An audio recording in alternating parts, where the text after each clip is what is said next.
Hey friends, if you wish to rebuild icon cache in Windows, then please watch this video. I will guide you through the procedure. Now, why do we need to rebuild icon cache? Because what if the recycle bins icon is something else? What if the icon for Firefox is like the icon of VLC? This happens a lot of times. So to fix this, I have given a path in the description section of this video. Simply copy it, press the Windows key and the R button together, paste it and hit enter. Okay.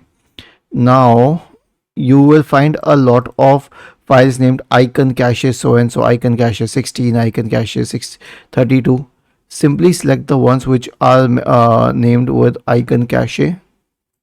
Okay, and all of these will be in sequence. Like if you scroll down below, there would be something called as thumbnail cache. Okay, so select the ones which are icon cache and hit delete.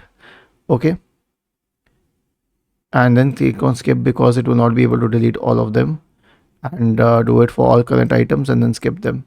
So the reason that it didn't delete these 4 is because there are 4 items which are already open here.